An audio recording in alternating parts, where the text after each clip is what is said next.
Currently, we have a flight attendant in the background. Peanuts? Do you have peanuts on these flights? No, we're on a Spirit flight. We don't have anything. And there's no leg room. Fortunately, get what you pay for. Anywho.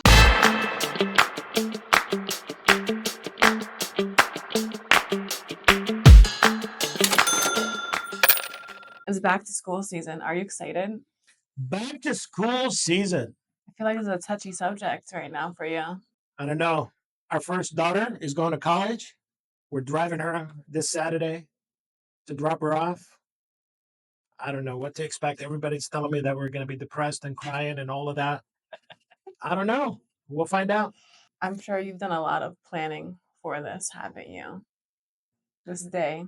For this day or for the whole experience? I guess just the whole experience. I remember all of last year, all of our college spreadsheet, college selection, hoo-ha. Planning for college is something that was important to me. As a matter of fact, I joke, but it was true. I started saving for college before I was even married and had children. That's crazy. That is crazy. How old were you? I was probably 30 in my early 30s, 30, 31, something like that when I started. Wow. Yeah. More people need to be like you. So, since you seem like the expert college planner, where would you say people should start when planning for college for their children or their future children that are not even around yet? I'm going to answer that question, but I'm going to say something before, which is even more important from where you start is when you start. And the answer should always be now. You should start as soon as possible. It's basic math. When you're putting money aside, whether you put it in a savings account or you put it in a mutual fund or you're buying whatever, any type of investment, you need time for compounding to work in your favor, right? You put in $1, that dollar grows to $1.25 via interest or via capital gains. So if you keep waiting to start, then you're giving up years worth of compounding. So start now. Doesn't matter where you are in your life. Doesn't matter if you have children or not. Doesn't matter what their age is. Start today. The best place to start is to really go to your financial advisor. And if you don't have one, we know a good one. So contact your financial advisor and explain your situation to them and what you're trying to do. And then they will walk you through some of the options that we're going to be describing later in this video. But they're going to walk you through and tell you what would make the most sense in your case. Yeah, I think that's a really good point because a lot of people are like, well, I don't know if I'm going to have kids. I don't know what the plan is. But, whether it's you're investing for college or you're investing for anything, you made a good point that starting now is more important because the longer you wait, you're pretty much giving up free money because you could be putting a dollar aside here, a dollar aside there, and it'll add up through the compounding. Whereas if you just wait 10 years, that's 10 years worth of compounding that you miss out on. So I think that's really important for if you're watching this video now and you haven't had a conversation with your financial advisor, or if you don't have a financial advisor, it's probably a good time to start. And it's a reality check that it's time to get the ball rolling. So when you finally decide that it's time for you to talk with your financial professional, hopefully that is sooner rather than later, you should probably be aware of some of the different products or options that are out there for you to invest your money in when it comes to college savings plans. Can you go through some of those options and explain a little bit about them? Yeah, I mean, there's really a lot of options that you can utilize for a savings for college type of accounts. That's why talking to your advisor is going to make the most sense because they're going to look at those that are relevant for you and go over more details than what we're going to cover today as far as pros and cons of things. But for example, you have things that are called Coverdale IRAs or educational IRAs. You have things that are called custodial accounts. You have things that are called 529s. Those are the ones that you hear about the most. You can save for college in just a regular savings account or a regular investment account, if you will, that's in your name. You just have it segregated and earmarked for that. So there's all kinds of ways. Obviously, each one of those choices has its pros and cons, and we're going to touch on some of those here coming up. But what's important is for you to start, meet with your advisor, discuss your various options that are available to you, and pick the one that's going to fit your needs and fit your requirements for that. So I've heard that custodial accounts can be a popular option when it comes to planning for college. Can you, off the top of your head, list some maybe pros and cons of working with those type of custodial accounts? Sure. So a custodial account basically is an investment account or a savings account that's basically owned by the child, right? So in this case, you have to have a child. You can't do what I did and start saving before you have kids and set up a custodial account. You need to have a minor. That minor is the owner of the account. But then the adult on the account's job is to be the custodian on the account. And in this case, it's defined as the person that is making investments and financial decisions on behalf of the minor, right? So when you fund money in this account, then this money becomes your child's money or the minor's money, right? So some of the pros for that is that you're going to have virtually an unlimited choices of investment options. You can invest in any CD, any bond, any stock, any mutual fund, virtually all the investment options that are they're going to be available to you in a brokerage firm. Obviously, depends on where you open that account and if they have restrictions. The other advantage would be that you're going to get some tax advantages on the gains that are generated inside that custodial account. Those advantages depends on how old is the minor, if they're under 14 or older than 14, and so on. But again, the advisor can go over all of those details, but there are some tax advantages. Some of the disadvantages is what I discussed a little bit ago, is that that money becomes the child's money right away. So even though you have some control in directing the money, now this money is no longer yours. So you give up ownership, right?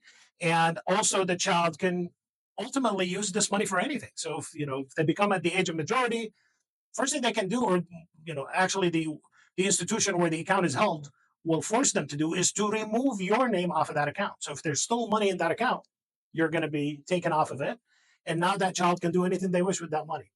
They can put it towards a down payment on the house, but they can also use it to buy a bike or buy anything else that they wish. So those are some of the advantages and disadvantages when it comes to a custodial account. Okay, so some advantages would be that it's good if you already have a child that is alive and born. There's some tax advantages with it, and when it comes to investing, you have more options in other type of accounts. But in terms of disadvantages, it becomes the child's right away once they become 18, which is not good because little Susie could go take a trip to Spain and blow all his money that you saved hard all his life. Yeah, one correction though: the age of majority differs from state to state. So some states it's 18, other states maybe 21. So we looked at the pros and cons of custodial accounts. So what about general brokerage accounts? How do those stack up when comparing them to other college savings? Some more pros and cons of those. Right. So you can open just a general investment account in your name or in your spouse's name and dedicate that as the college savings account. And in this case, one of the pros would be control. If you're anything like me, I'm a control freak, right? So if you're anything like me, you want to maintain control of what happens to this money. You want it to keep it yours for as long as you want it to be. So this way, if it's in your name or you're in your spouse's name, this money is yours. It's never the child's until you decide to use it towards making a payment to a college, right? So that's one of the advantages is control. The second advantage is that you're going to have virtually, and we covered this earlier, you're going to have virtually an unlimited choice of investment options. So let's say hypothetically you open a brokerage account at XYZ brokerage firm, and you have the ability to invest in any mutual fund, again, any CD, any bond, any stock for that matters, and you can be as aggressive or as conservative as you want. Some of the disadvantages is that to get that control, now you're giving up some tax advantages. So now you have no tax advantages. You're going to pay income tax at your tax rate on any gains or any interest or any dividends that are generated inside that account. So you're giving up any or all of the tax advantages in that perspective. Also, that account will stare at you. Assuming you started it when the kid was born, it's going to stare at you for 18 years, right? There may be some times where you're tempted to say, hey, we need money or we're short this month or we need to buy an extra car or whatever. And that account is going to keep staring at you, saying, hey, there's money there. Well, I can replace it, blah, blah, blah, which is obviously not something you want to do. But if it had the name of your child on it, or if it had a college dedication in a 529 and stuff, it's going to be much, much harder for you to touch that account. So, there's obviously a lot more advantages and disadvantages for both, but these are the main ones as far as I'm concerned. Okay, so for the brokerage accounts, those are good for people who maybe don't have a child yet and they want to start the investment process. There's also a lot of options, just like the custodial accounts. However, some disadvantages are the fact that since you have so much control on it, it could be tempting to go ahead and take that money out. And, I feel like a lot of people may end up in that situation. So for those who you know, have those little itches, they wanna touch their money for other things, maybe it would be better to end up with the custodial account. But, for the control freaks like Sammer, that may be the Guilty. perfect shoe for you. So, you have to outweigh your options for those and see with your financial professional which one is gonna work best for you. So we talked about custodial plans, we've talked about general brokerage accounts, but something that I personally know the most about or have heard the most about is 529 plans, which I'm not really sure why they're called 529 plans. So I'd be interested to see if you know why that's the case. But I also would like to know some pros and cons of this because I feel like this is probably at the top of the list of most common for college investments. Well, they used the number 529 because all the other numbers were taken. No, no, I'm just kidding. That was tax code number 529 was the tax code that instituted these plans. So hence they became referenced after that code. When the government initially rolled out the 529 type plans, and then along the way they made several adjustments to them, they enhanced them and they improved them. They basically asked the states or allowed the states to create their own 529 type plan. So you may live in a state that has a 529. We are in Ohio. Ohio offers a 529 plan account. And some of the big advantages that are coming from the federal side is that when you invest your money in a 529 account, all the gains that are generated inside that account are tax deferred and ultimately will become tax free if that money is used to pay for college. So that's a significant tax advantage. Imagine that you opened it when your child was born and you have 18 years of compounding. You could potentially, by the time your kid is going to college, you may have a third or 40% or maybe even 50% of the balance in that account that came from interest and dividends and gains. And you don't have to pay taxes on them if that money is used to pay for college. That's a huge advantage, right? It can also, the 529 can also be used towards paying for private K through 12 schools. So if you happen to have a child that goes to a private school, this is a way for you also that you can use that account instead of just writing a check directly to the school. You can put that money in a 529, and then the 529 will pay the school up to a certain limit, dollar limit. Currently, it's at 10,000. I don't know if the government will change it down the line. Some of the disadvantages that you're going to deal with. So you have some very significant advantages. As a result, there would be some disadvantages, and the biggest one would be that each 529 account will have a few selection of the investment choices. So it's similar, for example, to your 401k at work, where you may have 10 or 20 or 50 different investment choices that range from the most conservative to the most aggressive and everything in the middle.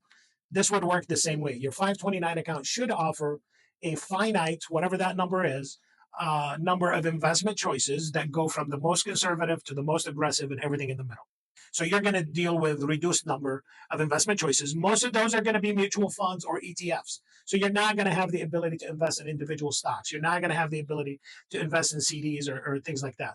Some plans may offer you a CD option. Again, it depends. Another disadvantage would be that this money is really designed, again, to pay for some of the cost of K through 12 for private schools if you want to use it, but it's really designed to pay for cost of education post 12th grade. And there are limitations, right? That educational institution that you're paying to needs to be accredited, and so on and so forth. So it's not that you can say, all right, well, this is a saving mechanism, and if my kid doesn't end up using the money, they need to, or they can use it towards paying for a down payment on a house, for example. That's not the case because now you would have to pay taxes on all the gains, and there may be some penalties above and beyond the taxes that on all the gains that you generated because you're not using it for towards college. So remember, this is strictly a educational type account. The benefits will be if you use it for that purpose. There will be disadvantages and some penalties if you don't use it for that purpose. I think the 529 plan could be a really good option when if you're really trying to focus on your child's education and building that, source of money for them to use towards that. I think another thing that many people don't even know about is the fact that you could use it for school pre-college. So if there's any private school that comes with tuition, et cetera, that can be used for that, which could be very useful just in the event that your child doesn't go to college. A big disadvantage for it is that if you do not use it for those expenses, the school expenses, that you may just lose it. There are some other options with what you could do with the money that you can talk to the financial professional about, but I think that in a general level, there are some goods, but then there are some bads with it as well, just with everything else. So I think that it's important for you to look at all the pros and cons with your financial professional to see which shoe fits the best and see who's the Cinderella shoe in your situation. So I've heard that state deductions can play a role when it comes to saving for college, particularly in 529 plans. Can you let me know and let the audience know a little bit more about that? Yeah, so we talked about 529 accounts and how each state can create its own plan. So if you reside in a state that has a 529, you might first thing you want to do if you're interested in the 529 account is to see if that state offers you some sort of a deduction on your contributions. Let me give you an example. So we live in the state of Ohio. I have two children. So the state of Ohio allows for a state income tax deduction, right? Up to $4,000 per child per year from my contribution. So if I contribute a total of $8,000, 4,000 for each of my kids into their 529 account, I can deduct from my state income tax those $8,000 per year. So in Ohio, let's say the highest state income tax rate is 4%. You take 4% times $8,000. That's a savings. That's a tax savings of $320 that you can generate just from being able to deduct your contributions into the 529. So that above and beyond that, you're saving money for college, above and beyond all that federal and state income tax free down the line of all those gains, you're also getting in this case, in the Ohio case, you're getting a tax deduction on your contributions. Now, for you to qualify for that, you have to be an Ohio resident in this case. Or if you're in a different state and they offer a similar type deduction, you need to be a resident in that state because you have to have a tax return filed with that state. That's a good thing to know because Uncle Sam just loves taking our money with taxes. So the fact that you could take a little deduction in the state of Ohio for putting money aside for your child's college education or education in general, that's great to know. Yeah. And obviously, you don't have to know all 50 states and which ones offer deductions, which aren't, because the one that's relevant to you is where you live, and your financial advisor would tell you, what kind of deduction you're eligible for in your state. So far in this video, we've gone through a lot of different options when it comes to saving for college. So say that you're past this step and you're actually ready to start looking at schools with your child. Earlier in the video, I mentioned a spreadsheet. And if you're new to us or if you missed those videos in the past, Samber did a whole entire series on his college selection process with a spreadsheet. Can you tell them a little bit about how you went about doing this? Sure. So, like Jolisa said, we've done talking for now on savings for college. Now it's about selecting a college, right? So you or your child may have I don't know, a selection of schools that you're interested in. Let's say you have, I don't know, 5 to 10 schools. In our case, when my kid was considering schools, we looked at about 7 or 8 different schools. So how do you really distinguish between them, right? How do you rank them in an order that would make sense? So for us, what worked is that what we did, we plugged in all those schools that we're interested in a spreadsheet.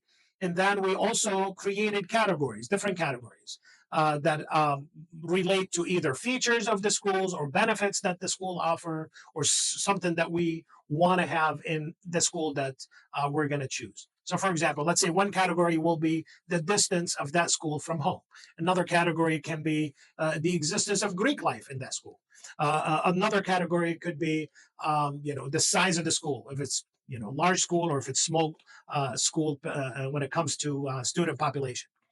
And then the next step after that is to assign each of those categories a power ranking, right? So let's go back to my example.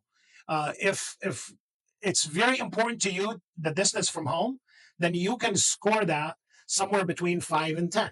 You can say the best score, the closer to home, will give a 10. Less closer, it will get a 9, and so on and so forth. And the lowest score would be a 5. versus in our case, for example, the existence of Greek life on campus, it was irrelevant, right? So we scored it between 0 and 2. So the best case scenario got it 2 points, worst case scenario got a 0 point. And then you keep doing that, across all the different categories that you have, right? And then that would help you ultimately, after you score all the schools, it would help you ultimately get a grand total for each one of those schools based on those categories that are important to you. And they're weighted, right? Because of the scales that you gave them. And now you re-rank those schools based on those that came in with the highest ranking or the highest score. And then you take the top five, and those become the schools that you want to focus on because they tend to fit or check your boxes, if you will. But now you give it a little bit more science because you weighted those categories that are important to you and you reduced the weighting on those that were not. Samra always comes up with such nifty ideas, and I think that that helped with the college selection process. So, if there's anyone who's watching that thinks this is a good idea and would like to try it themselves and need some guidance, feel free to reach out to any of us and we'll help you put that together. So, switching gears back a little bit to talking about the financials when it comes to college, everybody knows that college is very expensive and it should be part of your planning process to look at scholarships and financial aid. How could people identify which schools offer the best options in these areas? Yeah, I mean, it's like you said, Jolisa. I mean, a lot of parents tend to focus the most on savings for college, which is extremely important. I'm certainly not discounting that, but also understanding what those schools can offer you back or can offer your child is very important. Wouldn't you want to know which colleges around you that are willing to pay you the most scholarships or offer you the best financial aid? I think that's a huge factor. And it's not as easy to find, if you will. You almost have to fish for the information and go to various sites and put this together to understand what each one of those schools can offer you because they don't all start from the same price, right? You can look at Ohio State that starts maybe around 32, 33,000, where you can look at Case Western Reserve University that could be starting at 90,000. So if both give you 10,000 off, that's not the same to you because in one case you're paying 32, 33, minus 10 is 22, 23, where the other one you may be stuck paying 80. So it is very relevant and important for you to understand what's available out there. I think it's a very important factor not to discount. And not to sound cheesy, but we have an app for that. So we do subscribe to a service that helps us identify out of the schools that you're interested in, or out of the area that you're interested in going to, or the majors or whatever, who's going to be willing to give you the most potential money in the form of scholarships or financial aid to help you pay that bill. So you're gonna put your extreme couponer hat on and then reach out to Samurai and we could run a little thing to show you which schools have the best coupons, scholarships, and financial aid in your Somebody area already just or in your called. list. That was fast. I think that we should elaborate a little bit more on this service that we have to offer because it's very valuable and I've never really heard of any other service like it before. Can you expand on it a little bit? Oh, sure. So this is a service that we subscribe to. We actually, pay premiums to get access to their database. And the idea behind it is that we send you, if you decided that you're interested in knowing what's out there for you as far as financial aid and scholarships, we will start by sending you a link where it will take you to a questionnaire. You spend about 15, 20 minutes filling out the questionnaire, basically identifying your preferences, what you're looking at, whether those preferences are geographic area that you want to send your kids in, hypothetically within the state of Ohio or within the state of Illinois, potentially the type of school if you're looking at private or public or all of the above, and so on and so forth. So after you go through the questionnaire, the questionnaire comes back to us. We will then run the report for you, and we will generate a report that basically makes a lot of sense, and it gives you a lot of information about what's available to you that fits your parameters. What schools are willing to offer you what, and ultimately what is the net, if you will, the net cost to you will be after the various scholarships that are available to you. We don't just hand you a report. We actually will go into and dive into the report with you and explain it. So this way you come, by the time we're done, you are definitely armed and you're aware of what schools that are willing to offer the most for your child to go there, and include that in your selection process. You may still end up not going to the school that's going to offer you the most aid, if you will, or the most money, or the one that's going to cost you the least. But at least now you're basing your final decision while being fully informed. This is a very, very powerful service that we've utilized. I've utilized it in my own selection for my kid, and we utilize with other clients. Give us a call. We can answer your questions. We can talk about it, describe it further in details before you have to start answering any questions. And then if it makes sense, you got nothing to lose. Nothing to lose. So we're going to be wrapping up the video now. We've discussed a lot of different topics. We've talked about different savings plans. We've talked about college spreadsheet, our services, state deductions, all that fun stuff. So if you are starting the college planning process or the education planning process or any of that, I feel like it would be good to rewind this video and look at some of the main points so you could be prepared to talk to a financial advisor. And of course, you could always reach out to us because we will already know what to talk about. So that may be a little bit easier, but that's about it. Do you have anything else to end on? Grab that phone and give us a call. That's all, folks. That's all, folks.